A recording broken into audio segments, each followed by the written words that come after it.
Murders are down, but dons in prison have too much access and comfort. Why it feels like play business. When crime becomes currency, deterrence needs consequence, not comfort. The government celebrates.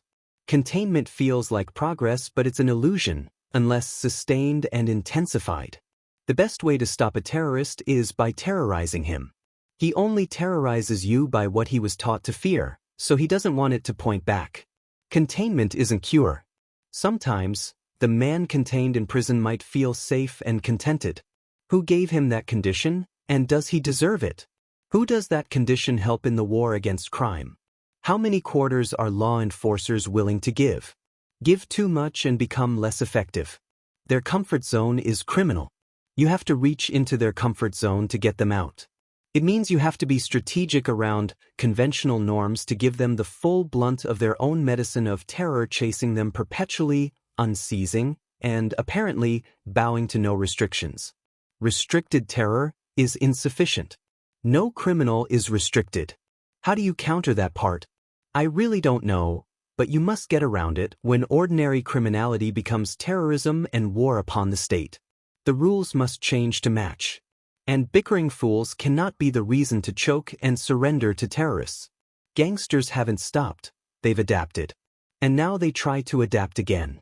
They've taken their empire behind bars, and prison has become new territory, not punishment.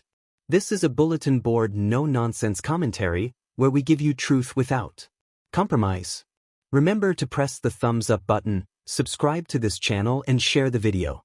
Now, back to business. Let's be real. If jail becomes a headquarters, it's not a deterrent. It's just relocation. Hits are being called from cells. Power is exercised through intimidation, fear, and proxy violence. Not in spite of prison. From inside it. We hear stories of dons giving orders behind high walls, living better in lockup than they ever did on the streets.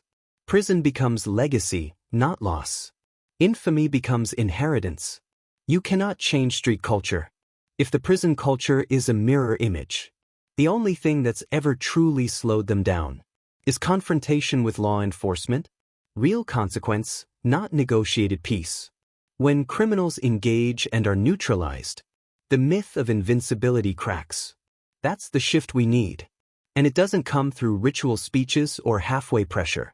It comes when prison means isolation, silence, removal. Not luxury. Not Scarface. Not another throne. The security forces must be empowered, not shackled. If they're expected to do surgical work with blunt tools, then don't be surprised when the infection spreads. Every gangster that brags must become the warning sign, not the icon. The fear factor must flip. The streets must see the mighty fall, see the untouchable touched. Only then does culture shift. Only then does crime lose its glow. If crime looks like opportunity, it stays. If it looks like guaranteed consequence, it fades. The system must get it right the first time. Because second chances for terror only breed more victims. No compromise. No illusions. No celebration until it's nailed. Please remember to like, share and subscribe to our channel.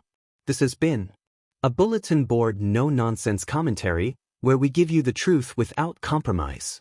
Catch you in the next bulletin.